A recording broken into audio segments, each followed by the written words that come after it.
inteligência da mulher. Tem velhinha artesã que é aqui, que é vereadora, tem outras companheiras que disputam o mandato, e eu gostaria muito, porque eu quero ser vereador, mas não quero estar lá sozinho. Eu quero estar com um time bom de companheiros para a gente transformar a realidade desse município de Azevedo. E eu quero dar uma justificativa aqui de que hoje eu também estaria no Recife tratando de interesses da campanha. Quero dizer a vocês que não vai ser como essa gente pensa, fácil, banalizado, que vai encher aí um caminhão de dinheiro para querer comprar a dignidade das pessoas. Vai ser assim não. Branco hoje está em Recife, nesse momento saindo do Palácio do Campo das Princesas, com o governador Eduardo Campos, cuidando primeiro da garantia do povo e votar com liberdade. Fiquem tranquilos, porque nós não vamos perder a eleição no Rio. Nós não vamos perder a eleição para aqueles que subestimam a inteligência e a coragem do povo bezerrense. Nós não somos bravos não, mas também não somos frouxos não.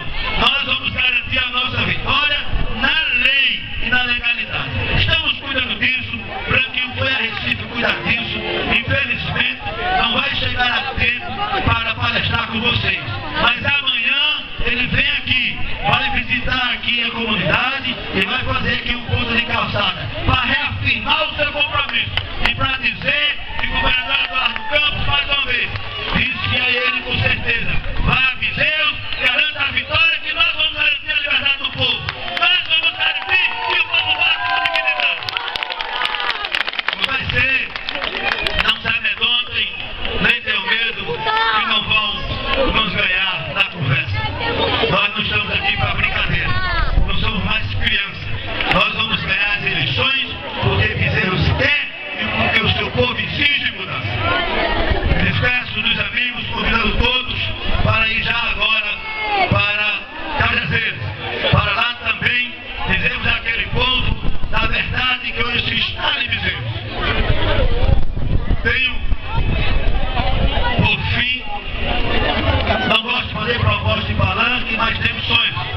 Vejo, Marconi de Breno, que nós somos muito carentes de emprego.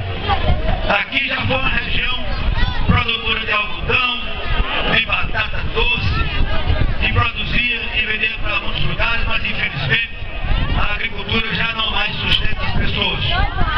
A linha está crescendo, está evoluindo.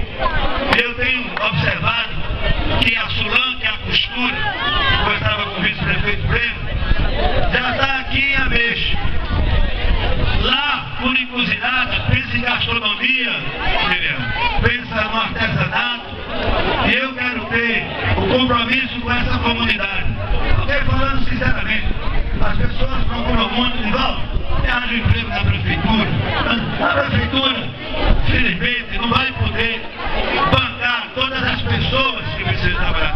Claro que vai ter pessoas que precisam. Nós vamos precisar contratar. Agora, na verdade, nós temos que ter a criatividade de arranjar a máquina do ramo e emprego para essa gente. Eu quero já, nos primeiros meses, antes mesmo da posse, se possível, recrutar aqui um grupo de homens e mulheres para fazer um curso de treinamento, conversei com o Mário Luiz, que é do ramo, para nós implantarmos aqui as nossas células de costureiras e de que chamam de facção, para que possa dar emprego e renda a essa gente. Quero cuidar disso junto com o prefeito Marconi, já logo no prefeito Branquinho, já logo no nosso início de governo, para que as pessoas daqui